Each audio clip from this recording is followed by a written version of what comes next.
Hello everyone, welcome back to another tech video. Here is the latest 2022 iPad Pro M2 12.9 inch. I have the space gray 128GB model. I'll be doing an unboxing setup and my first impression video. Let's waste no more time and let's get started. 2022 M2 iPad Pro comes with two size option, 11 inch with LCD screen and 12.9 inch with mini LED. Both size comes with two color options, space gray and silver, with storage options starting from 128GB and goes all the way up to 2TB. I have got a 6th gen Wi-Fi only 12.9 inch M2 iPad Pro with 128GB of storage, and it's a space gray. I just love the space gray versus silver. That's my opinion. Let me know in the comment section which iPad Pro color and storage would you prefer. Let's now start our unboxing video. Inside the box you can find the iPad Pro nicely wrapped in a paper cover. And inside the box you can also find the user manual with Apple sticker and user manual instructions. You can also find a power brick with a 20 watts and a braided charging cable. It is nice that Apple has included a premium looking cable this time. Let's now take a look at the iPad Pro. As far as the dimension, overall layout, camera, it's exactly the same as the last year's M1 2021 iPad Pro. On the right side we have the volume buttons and the charging area for the Apple Pencil Gen 2. On the other hand, you can just find the microphone. On the bottom you can find the USB 4 Thunderbolt 3 which can go up to 40GB per second, and also see the speakers. On the left or the top side orientation you can see the two speakers and two microphones, power or wake up button. It has a very similar display compared to 2021 M1 iPad Pro. We have the same mini LED display with a 2732 by 2048 264 ppi, but goes up to 1600 peak brightness on HDR.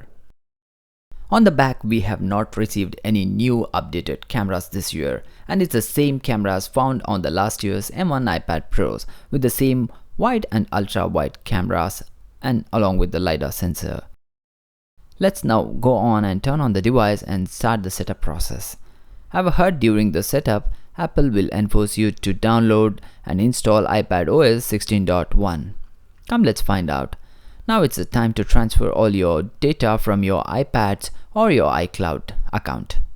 And now you can see that it is prompting me to upgrade the software to 16.1 as it was not pre-installed. I will go ahead and install it now. Let's give it a few minutes to download and install this software.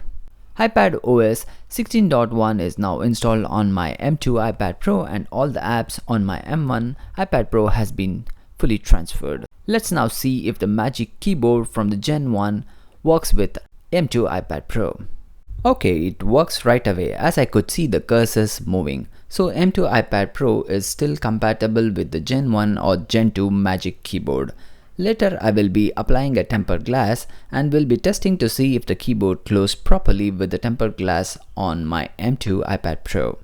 One of the main camera feature Apple spoke about it in the press release note was the Prores for M2 iPad Pros. Now let's go into the camera app on M2. Here you should be able to see an option for the Prores. So if you go into the settings camera app, I cannot find it, like how we find on iPhone 14 Pro lineups. Well, I believe Apple would require a software update to enable this feature.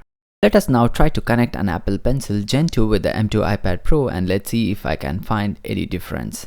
To find out any differences, let's try to open a Note app. Well, you notice here over with my Apple Pencil on the screen I can see the preview of what color I'm trying.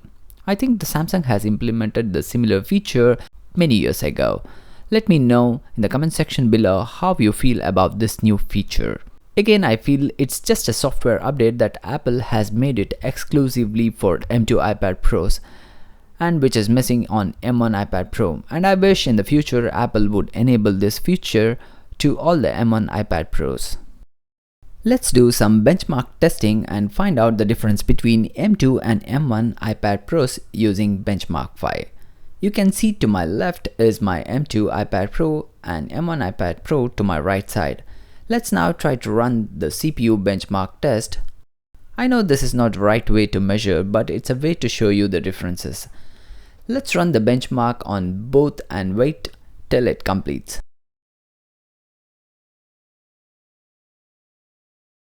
Well, as expected, M2 iPad Pro finishes first, followed by M1 iPad Pro. Benchmark is now complete. Let's now take a look at the Multiscore scores on M2 iPad Pros, which shows at 8462 versus M1 iPad Pro with 7307. M2 iPad Pro also beats the M1 iPad Pro on the single core scores with 1861 versus 1725 on the M1 iPad Pro. The M2 chip is considered as the next generation of the Apple Silicon, with an 8-core CPU that delivers up to 15% faster performance and a 10-core GPU that provides up to 35% faster graphics performance on M2 iPad Pros. Should you upgrade? I think with the new changes with the M2 chip, Prores, Apple Pencil hover support, Wi-Fi 6E, if you are coming from an M1 iPad Pro, then it should not be a very significant upgrade unless you need the Prores and M2 chip for your workflows. Anyone coming from 2018 iPad Pro, this should be a good upgrade. I will be doing more M1 versus M2 iPad Pro comparison video on the performance and gaming soon. If you have not subscribed to my channel, please hit the subscribe button. And if you like this video, please give it a like and share this video. And do let me know if you have any questions in the comment section below. Thank you for watching iTech. See you soon on my next tech video.